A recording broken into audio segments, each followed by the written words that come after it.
নমস্কার। এই সময় লাইভের জ্যোতিষের সময় অনুষ্ঠানে আপনাদের স্বাগত। আগামী সপ্তাহ কার কেমন কাটবে, কি আছে কোন রাশির জাতকের ভাগ্যে, সাফল্যের দ্বার খুলে যেতে চলেছে কাদের সামনে, আর কাদের নানা প্রতিকূলতার মধ্যে দিয়ে এগিয়ে যেতে হবে 24 থেকে 30 অগস্ট। এই সপ্তাহে বিভিন্ন রাশির জাতকের ভাগ্যে কি আছে তা আমাদের জানাবেন জ্যোতিষবিদ দেবজ্যোতি মজুমদার। আগামী সপ্তাহে পালিত হবে রাখি পূর্ণিমা। সেদিনই আবার রয়েছে এই বছরের শেষ গ্রহণ। 28 অগস্ট মীন রাশিতে চন্দ্রগ্রহণ আছে, যদিও তা ভারত থেকে দৃশ্যমান হবে না। সেদিন পালিত হবে ঝুলন পূর্ণিমা বা ঝুলন যাত্রাও। উল্লেখযোগ্য বিষয় হলো আগামী সপ্তাহ জুড়ে বেশ কয়েকটি লৌকিক আচার ও ধর্মীয় উৎসব রয়েছে। সূর্য সিংহ রাশিতে গোচর করার সঙ্গে সঙ্গে শুরু হয়েছে ভাদ্র মাস। ভাদ্র মাসে গ্রাম বাংলায় পালিত হয় ভাদু পুজো, সঙ্গে রয়েছে অরন্ধন এবং মনসা পুজো। আগামী সপ্তাহ কার কেমন কাটবে তা জানানোর আগে দেবজ্যোতি, তুমি আমাদের ভাদু পুজো, মনসা পুজো এবং অরন্ধনের মতো বাংলার নিজস্ব লৌকিক আচারগুলো সম্পর্কে একটু জানাও।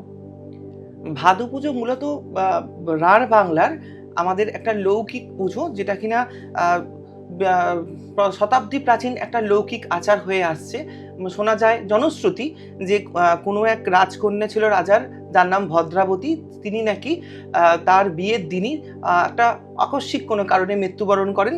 সেই ভদ্রাবতীর জন্ম মাসও ছিল ভাদ্র, মৃত্যুও হয় তার ভাদ্র মাসে। তার স্মৃতির উদ্দেশ্যে তার পিতা মানে সেই মহারাজা একটা পূজার আয়োজন করে বা তর্পণাদির একটা স্মৃতিচারণার ব্যবস্থা করে। সেটাই লৌকিক আচারে ভাদু পুজো হয়ে আসছে। এটা হচ্ছে বাংলার রাঢ় বাংলার পুজো। তবে এখানে আরেকটি এর মধ্যে একটা আখ্যান জড়িত যে এই ভাদু পুজোর সময় গ্রাম বাংলায় ধান তোলা হয়। এই ধান একটা নতুন শস্য। ভাদু পুজোকে ভাদ্র মানে ভাগ্যলক্ষ্মী হিসাবেও দেখা হয়, লক্ষ্মী পূজা। এই ভাদু পুজোটাই আবার আমাদের, এটা যেমন রাঢ় বাংলায় বললাম ভাদু পূজা, আমাদের আবার লৌকিক দেবী এখানে খন্দপালা পূজার সঙ্গে একটা যুক্ত হয়ে যায় এই সময়, এই ভাদ্র মাসে। খন্দপালা দেবী মানে কি দেবী? সবই লক্ষ্মী। ভাদু যেমন ওদের হচ্ছে লৌকিক আচারের দেবী একটা ভাদু, একটু পুরুলিয়া বা বাঁকুড়া এই অঞ্চলে, রাঢ় অঞ্চলে এই ভাদু পুজো যেমন লৌকিক দেবী হিসাবে চল রয়েছে, তেমনি আমাদের আবার তুমি হুগলি, হাওড়া, বর্ধমান এখানে যদি চলে আসো, এদেশীয়দের এই ভাদ্র মাসে কিন্তু এই খন্দপালা লক্ষ্মী পূজা হয়। সবই এক, নতুন শস্য তোলা হয়, নতুন শস্যের জন্য লক্ষ্মী দেবীকে পূজা করা হয়। সেটা আমাদের ওই এদেশীয়দের ক্ষেত্রে লক্ষ্মী পূজা, ভাদ্র মাসের লক্ষ্মী পূজা যেটাকে বলা হয়, আর ওদের ক্ষেত্রে ভাদু পূজা। এটাই লৌকিক আখ্যান যে ওই ভাদ্র মাসের লক্ষ্মী পূজা, আর ওদের হচ্ছে ভাদু পূজা। এই হচ্ছে লৌকিক আখ্যান ভাদু পূজার ক্ষেত্রে। এবং ভাদুর পূজার ক্ষেত্রে একটা বিধান মানে জনশ্রুতি যে ওরা প্রথম দিন থেকে এটা মেনলি মেয়েরা করে থাকে, যে পয়লা ভাদ্র থেকে তাদের মানে ব্রত উপবাস শুরু হয়, সেটা একদম সংক্রান্তি পর্যন্ত চলে। সংক্রান্তির শেষ হলে সংক্রান্তির দিন এই ভাদু উৎসবটা হয়ে থাকে ওদের। আর আছে এই ভাদ্র মাসে পুজো হচ্ছে তোমার মনসা পুজো। মনসা পুজোর ক্ষেত্রে বিশেষত অরন্ধন সবার ক্ষেত্রে দেখবে, আমাদের এদেশীয়দের ক্ষেত্রে কারোর ইচ্ছে অরন্ধন, কারোর বিষে অরন্ধন, কারোর সংক্রান্তির অরন্ধন। এই অরন্ধনগুলো মেনলি কিন্তু পূজা হয় মনসারই। কেন না, এটারও একটা লৌকিক আখ্যান। মনসা মঙ্গল কাব্যে আমরা সবাই জানি চাঁদ সদাগর মনসার গল্প। তাছাড়াও এটা যদি সায়েন্টিফিক ব্যাখ্যা বলা হয়, তখনকার দিনে মানুষ ভীত ছিল, প্রকৃতির কাছে ভীত। এবং এই শ্রাবণের অন্তে প্রচন্ড ঝড় বৃষ্টির ফলে মানে সাপের উপদ্রব হতো। সেই কারণে গ্রাম বাংলায় বিশেষত, তো সেই কারণে ওই সাপের একটা অনুকল্প হিসাবে একটা মনসার ডাল এনে মানে সর্পদেবীকে তুষ্ট রাখার একটা প্রয়োজন থাকতো এই সময়। এটা হচ্ছে মনসা পুজো। এবং তাকে ঠান্ডা করার মতো, রাগী দেবী তাকে ঠান্ডা করার জন্য জল ঢালা, শীতল ভাতের একটা না রান্না করার একটা ব্যাপার স্যাপার থাকে। সেই অরন্ধন চলে সারা ভাদ্র মাস জুড়েই চলে, বিশেষত সংক্রান্তির দিন। কিন্তু কারোর ইচ্ছে অরন্ধন, কারোর বিষে অরন্ধন ভাদ্র মাস জুড়েই চলে। আরেকটি পুজো এই ভাদ্র মাসের ক্ষেত্রে বিশেষভাবে মানে কি বলবো, ঝুলন পূর্ণিমা। ঝুলন পূর্ণিমা কি?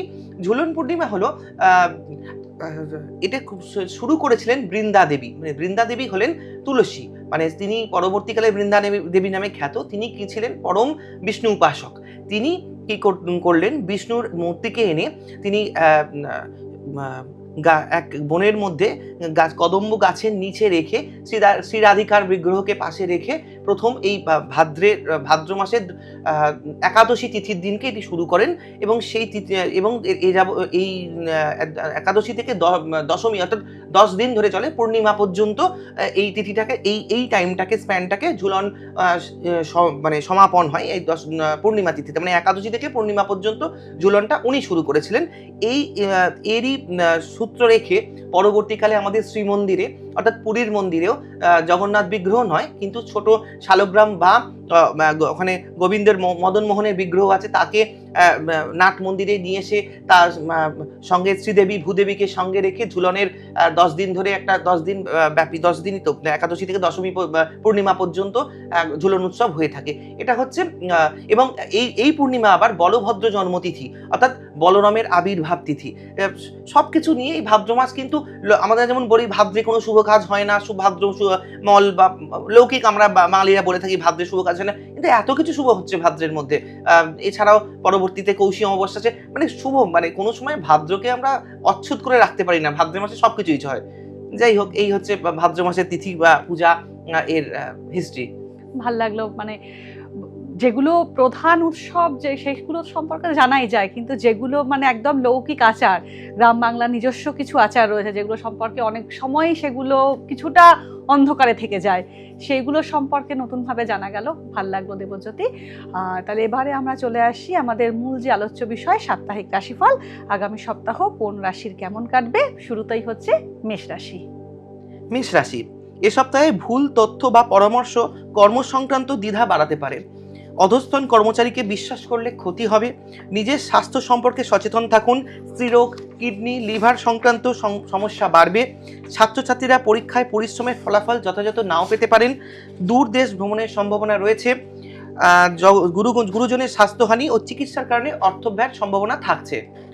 অধস্তন কর্মচারীকে বিশ্বাস করলে ক্ষতি হবে, এরকম একটা শুনলাম তুমি বললে। হ্যাঁ, মানে এটা কি তোমার অফিসের ক্ষেত্রে না যে কোনো ক্ষেত্রে অধস্তন যারা শুধুমাত্র যে সে ভৃত্যগণ বা আমাদের মেড তা নয়, কর্মক্ষেত্রেও তাই। তোমার সাবঅর্ডিনেট লোকজনের কিন্তু কোনো কথা কানে নিলে বা তার কোনো সাজেশন নিলে কিন্তু ক্ষতি হবে। মানে এক্ষেত্রে বলা চলে আমাদের বুদ্ধির অপভ্রংশতা হবে। এই সময় বুধ ডিস্টার্বড হবে। এই মেষ রাশির ক্ষেত্রে বুদ্ধিটা ঠিকঠাক প্রয়োগ করতে অসমর্থ হবে। সেক্ষেত্রে প্রতিকার স্বরূপ একটা জিনিস আমি প্রত্যেককে বলতে পারি, জেড বলে একটি স্টোন পাওয়া যায়, সেটিকে মানে যে কোনো অনলাইনে আপনারা কিনতে পারেন। জেড হচ্ছে সবুজ রঙের স্টোন, সেটি আপনার যদি অথবা অনিক্স, দুটোই উপরত্ন সেমি স্পেসিয়াস স্টোন, সেটা যদি সঙ্গে ধারণ করতে পারেন আপনাদের এই বুদ্ধির অপভ্রংশতা আসবে না, বা লোকের ভুল তথ্য পরামর্শ বা কি বলবো কর্মচারীর কারণে ক্ষতির সম্ভাবনা কম হবে। আচ্ছা, ঠিক আছে, তাহলে আমরা চলে আসি পরবর্তী রাশি বৃষ। বৃষ রাশি, এ সপ্তাহে আত্মবিশ্বাস ও কর্মদক্ষতায় জটিল কাজ করতে সক্ষম হবেন। অপ্রয়োজনীয় খরচ কম করুন। প্রেমজ সম্পর্কে প্রতারিত হতে পারেন। মায়ের স্বাস্থ্য নিয়ে কিঞ্চিত সমস্যা বাড়তে পারে। যানবাহন থেকে বিপদের আশঙ্কা রয়েছে। বৈদেশিক বাণিজ্য বা আমদানি রপ্তানি বাণিজ্য লাভজনক হবে। কোনো আইনি সমস্যার সমাধান সূত্র এই সপ্তাহে আপনি পেতে পারেন। ভাই বোনের সম্পর্কের উন্নতি হবে। যানবাহন থেকে বিপদের আশঙ্কা রয়েছে বলছো, মানে পথ দুর্ঘটনা হতে পারে?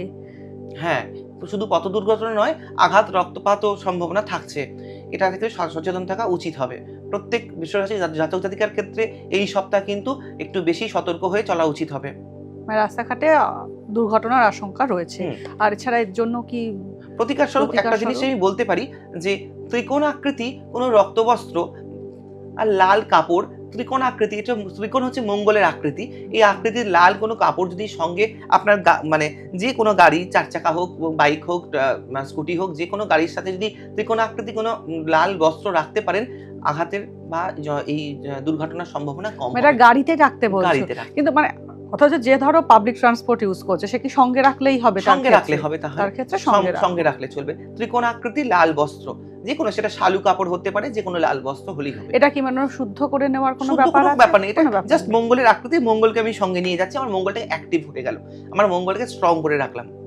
ওকে, ঠিক আছে। বৃষর পরে আমরা এবার মিথুন রাশিতে চলে আসি। মিথুন রাশি, এ সপ্তাহে শারীরিক আঘাত বা শিরোপীড়া, উচ্চ রক্তচাপের সমস্যা বাড়তে পারে। কর্মক্ষেত্রে দীর্ঘদিনে আটকে থাকা কোনো টাকা বা এরিয়ার কোনো অর্থ আমি এ সপ্তাহে পেতে পারেন। জমি, গৃহ, বাড়ি ক্রয়ের ইঙ্গিত রয়েছে। কারোকে আর্থিক সাহায্য বা প্রতিশ্রুতি না দেওয়াই ভালো। অসম্পূর্ণ কাজ রাখলে সমস্যায় পড়তে পারেন, ভাই বোনের সাথে মতবিরোধ বাড়বে, অবিবাহিতদের বিবাহের যোগাযোগ আসতে পারে। শারীরিক আঘাতের যোগ আছে, এমনি শরীর স্বাস্থ্য খুব একটা ভালো থাকবে না আগামী সপ্তাহে। তো এটার জন্য কি করতে পারে মিথুন রাশির জাতকরা? শুধুমাত্র মিথুনের ক্ষেত্রে বলবো যে শারীরিক আঘাতের যেমন যোগ রয়েছে, তা সত্ত্বেও যাদের জন্মছকে মঙ্গল ডিস্টার্ব রয়েছে তারা কিন্তু বিশেষভাবে সচেতন থাকুন। আমার ছোট সাজেশন হতে পারে, একটা তামা অথবা তামার বালা বা তামার কোনো জিনিস ক্যারি করা বা ধারণ করা শুভ হবে, অথবা যার জন্মকালীন রক্তকলা পড়ছেন সেটাকে শোধন করে আরেকবার পুনরায় হাতে ধারণ করুন, কারণ মঙ্গলটা এই সময় আপনার রাশিতে অবস্থান করছে, ফলত মঙ্গলটাকে একটু বেশি চার্জ করে নেওয়া উচিত হবে। হাতে রক্তপলা থাকলে খুব ভালো হয়, তো রক্তপলা একটু কস্টলি, যদি এটা সামর্থ্য হন না সামর্থ্য থাকে সেক্ষেত্রে তামা পড়লে ভালো হয়। বৃষ রাশির ক্ষেত্রেও বললে মঙ্গলকে একটু অ্যাক্টিভ করা দরকার, মিথুন রাশির ক্ষেত্রেও মঙ্গলকে একটু অ্যাক্টিভ করা দরকার, না হলে দুর্ঘটনা, আঘাতপ্রাপ্তি এই সমস্তের একটা আশঙ্কা রয়েছে। ঠিক আছে, মিথুনের পর আমরা চলে আসি কর্কট রাশির ক্ষেত্রে। কর্কট রাশি, এ সপ্তাহে বিনিয়োগ থেকে ভালো অর্থপ্রাপ্তির সম্ভাবনা রয়েছে, পিতার স্বাস্থ্য নিয়ে উদ্বেগ বাড়বে, কোনো প্রভাবশালী ব্যক্তির সুপরামর্শ আপনি পেতে পারেন, রাজনীতির সঙ্গে যুক্ত ব্যক্তিদের পদোন্নতি হতে পারে, সরকারি কর্মপ্রাপ্তির সুখবর আসতে পারে, পরিবারের কারোর সাথে ইগোর কারণে সম্পর্ক নষ্ট হতে পারে, নিঃসন্তান দম্পতিরা সন্তান প্রাপ্তির সুখবর পেতে পারেন, আইনি জটিলতার মধ্যে না পড়াই ভালো। সাংসারিক অশান্তি হতে পারে কর্কট রাশির জাতকদের আগামী সপ্তাহে, মানে এটা তোমার দাম্পত্য অশান্তি হতে পারে বা পরিবারের ক্ষেত্রে সমস্যা হতে পারে। আমি দু তিনটে জিনিস এখানে দান করলে খুব শুভ ফল পাওয়া যায়। দান বলতে প্রথম কথা, গুড়, যদি গুড় না হয় সেক্ষেত্রে গম বা গমের আটা বা তাম্রপাত্রের মধ্যে লাল জিনিস যদি দান করা যায়, সেটা মসুর ডাল হতে পারে। মানে এক্ষেত্রেও কি তাহলে মঙ্গলেরই একটা সমস্যা আসছে? একটা দ্বাদশ, একটা রাশি, একটা দ্বিতীয়, তিনটে জায়গায় মঙ্গল অ্যাক্টিভ হয়ে বসে রয়েছে, সেই জন্য মঙ্গলটাকে না ঠিক করা পর্যন্ত কিন্তু সমস্যা আসবে। বিভিন্ন রাশির ক্ষেত্রেই সমস্যাটা হবে। হ্যাঁ, তা আমরা যেখানে ছিলাম প্রতিকার তুমি বলছিলে, কোনো যারা নিডি ব্যক্তিকে যদি লাল বস্ত্র দান করতে পারেন, অথবা ওই আটা অথবা মসুর ডাল, এটা যদি দান করা যায় মঙ্গলবার দিন যে কোনো একটি মঙ্গলবার দান করতে পারেন, সেক্ষেত্রে খুব ভালো হয়। আটা, তাম্রপাত্র অথবা মসুর ডাল, এটা যদি দান করা যায় তাহলে এই সব বিপদ কিছুটা এড়ানো সম্ভব। এটা মঙ্গলের দানের জিনিস। ওকে, আমরা চলে আসি পরবর্তী রাশির ক্ষেত্রে। সিংহ রাশি, এ সপ্তাহে জটিল সমস্যার সমঝোতা করাতে সক্ষম হবেন, হারানো মান সম্মান আপনি ফিরে পেতে পারেন, সৎ কাজে অর্থ ব্যয়ের ইঙ্গিত রয়েছে, শৌখিন বা মূল্যবান বস্তু এ সপ্তাহে ক্রয় করতে পারেন, মায়ের স্বাস্থ্য উন্নতির সম্ভাবনা রয়েছে, ছাত্রছাত্রীদের পড়াশোনার কারণে বিদেশ যাত্রা হতে পারে, কর্মক্ষেত্রে ভুল কথাবার্তায় সমস্যায় পড়তে পারেন। আচ্ছা, সিংহ রাশিতেও কি মঙ্গলের একটা নেগেটিভ এফেক্ট থাকবে? সিংহ রাশিতে মঙ্গলের এফেক্ট থাকবে, তার সত্ত্বেও সিংহের ক্ষেত্রে যেহেতু ঢাইয়াটা আছে, সেখানে কেতুর অবস্থান করছে সিংহ রাশির উপর, সেই জন্য ভুল কথাবার্তা চলে আসবে এখানে, ভুল কথাবার্তায় সমস্যা, এটা কি কেতুর প্রভাবে ভুল কথাবার্তা বা যেটা না বলার সেটা বলে ফেললাম, এমন একটা সমস্যা হয়ে গেল, সেটা হতে পারে। তার ফলে মানে বিশেষ করে অফিসে যদি কেউ ভুলভাল কথাবার্তা বলে ফেলে, বিশেষ করে তো একটা সমস্যা। একটা জিনিস হতে পারে, ছাত্রছাত্রীরা পড়াশোনা এমন কিছু করলো যেটা ভুল বলে ফেললো, এটা কোনো ওরাল বা মৌখিক ক্ষেত্রে যদি ভুল বলে ফেলে, সেক্ষেত্রে জানা জিনিস ভুলে যেতে পারে। এক্ষেত্রে একটা সহজ সমাধান হতে পারে নীল সরস্বতী মন্ত্র বা প্রণাম মন্ত্র দিয়ে, সবাই তো ধারণ মানে মন্ত্র জপ করতে পারে না, প্রণাম মন্ত্র নীল সরস্বতী জপ করা যেতে পারে বা বলা যেতে পারে। ছাত্রছাত্রী বলবে নীল সরস্বতী প্রণাম মন্ত্র কি পঞ্জিকায় থাকে? পঞ্জিকায় এখন গুগলে সবকিছু পেয়ে যাবেন। প্রণাম মন্ত্র কোনো ইষ্ট মন্ত্র নয়, কি মানে বীজ মন্ত্র নয়, সবটাই প্রণাম মন্ত্র। নীল সরস্বতী আসলে তারা, প্রত্যালির তারা, আলির তারা। তো সে আর কি বলবো, এটা নীল সরস্বতী প্রণাম মন্ত্র বলতে পারে। আর যদি একান্তই সমস্যা না হয়, তাহলে কোনো শুভ কাজে যাওয়ার ক্ষেত্রে মধু আর চিনি বা দই একত্রে মুখে দিয়ে বেরোলে কিছুটা বাক মধুর হয় বা বাক সংযম এসে যাবে। এই আচ্ছা, ঠিক আছে, আমরা চলে আসি পরবর্তী রাশির ক্ষেত্রে। কন্যা রাশি, এ সপ্তাহে সমস্যার গভীরে না ঢুকে সহজ সমাধানের পথে হাঁটুন। নতুন কোনো সম্পত্তি ক্রয়ের ইঙ্গিত রয়েছে, পরিবারের সদস্য, সহকর্মী বা প্রতিবেশীর সাথে মতভেদ বাড়তে পারে, গুরুজন বা ঊর্ধ্বতন কর্তৃপক্ষের থেকে সুযোগ সুবিধা পেতে পারেন, বিরোধীরা আপনার কাছে পরাজিত হবেন, আত্মবিশ্বাসের অভাব থাকলেও প্রচেষ্টায় সফলতা আসবে, ছোট ভ্রমণের সম্ভাবনা রয়েছে। কন্যা রাশিতে সপ্তাহে দেখছি, আগামী সপ্তাহে খুব একটা খারাপ কিছু দেখছি না, তবে একটা আত্মবিশ্বাসের অভাবের কথা তুমি বলেছো। সেক্ষেত্রে কন্যা রাশির জাতকরা কি করতে পারে? কনফিডেন্সের অভাব হলে অলওয়েজ সঙ্গে কর্পূর রাখুন, কনফিডেন্স লেভেল, অক্সিজেন কমে গেলে যেমন একটু কর্পূর রাখলে যেমন মানে অক্সিজেন মানে কি বলবো যে আমাদের হাই অল্টিটিউডে গেলে যেটা বলা হয় কর্পূর একদম। রাখার ক্ষেত্রে, তো কনফিডেন্স কমে গেলে কর্পূর রাখুন, একদম পজিটিভ অরা পেয়ে যাবেন, আপনার কনফিডেন্স বেড়ে যাবে। কর্পূর মানে শুধু সঙ্গে সঙ্গে রাখলেই রাখলেই হবে। কিছু কন্যা রাশির এই সপ্তাহ ভালো চলবে, কন্যা রাশিকে নিয়ে কোনো সমস্যা হবে না, অ্যাজ সাচ কন্যার কোনো সমস্যা নেই।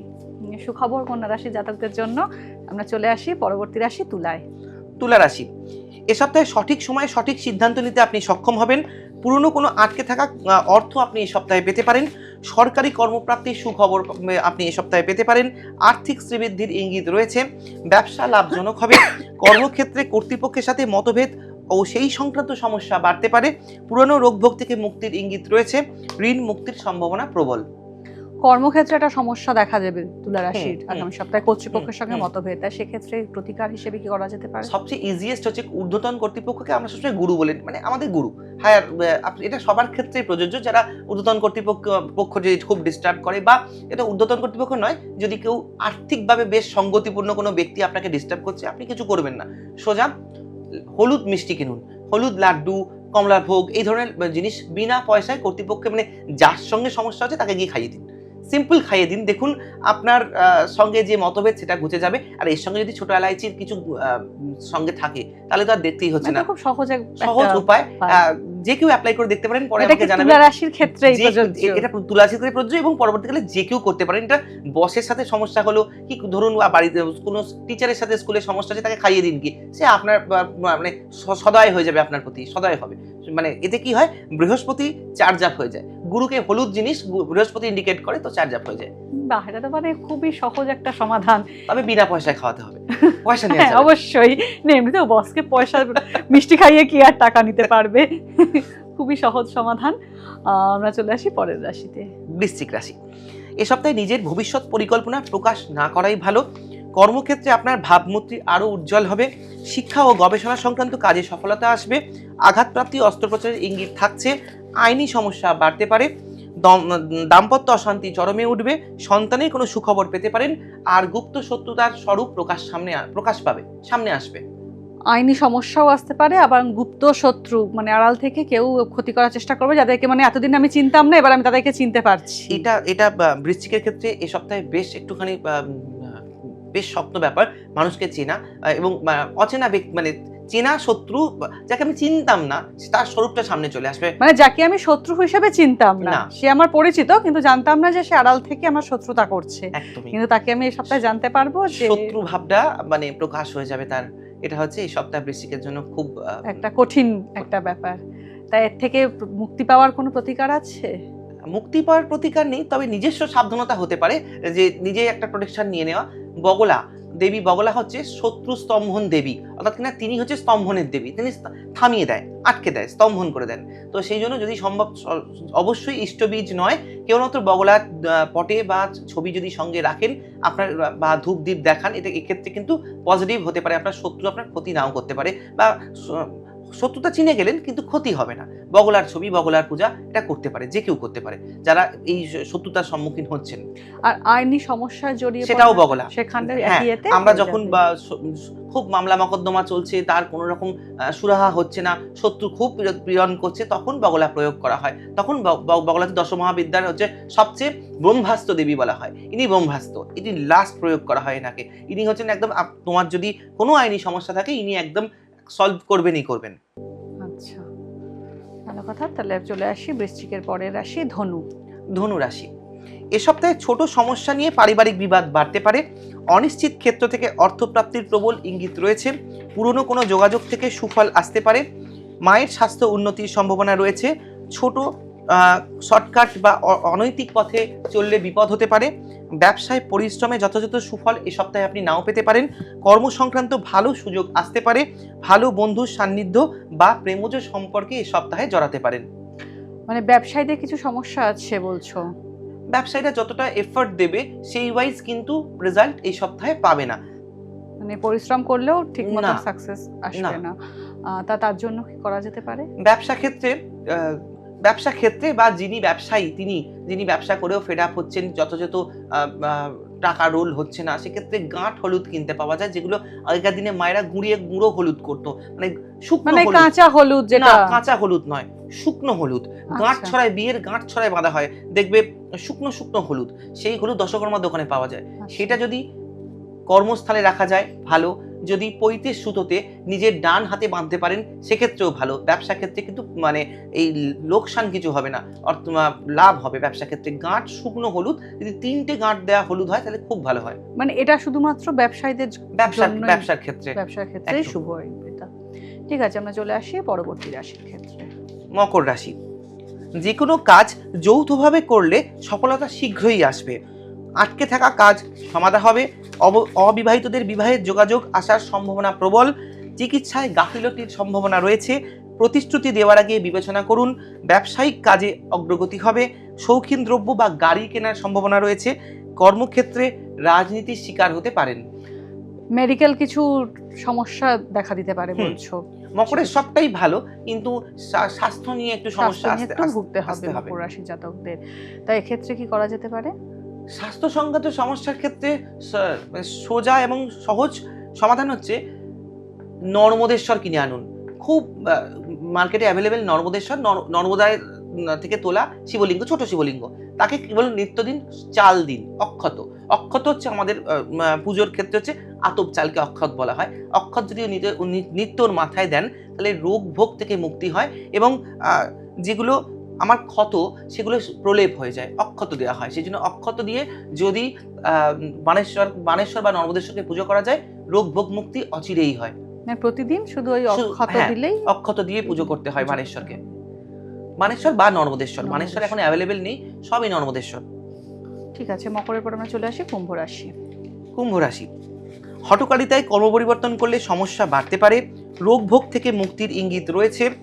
মামলা মকদ্দমায় জয়লাভের সম্ভাবনা প্রবল। নিকট আত্মীয়ের দুঃসংবাদ পেতে পারেন। কর্মহীনদের উপযুক্ত কর্মের যোগাযোগ হতে পারে। শত্রুর সাথে আপোষ করলে সুফল লাভ হতে পারে। গুরুজন স্থানীয় ব্যক্তির স্বাস্থ্যহানি হওয়ার সম্ভাবনা রয়েছে। কর্ম পরিবর্তন করলে সমস্যা আছে, মানে নতুন চাকরি এই সময় অফার আসলে এই সপ্তাহে আমি বলবো যে 4 সেপ্টেম্বরের পর যদি সমস্তটা করা যায় সবচেয়ে ভালো হয়।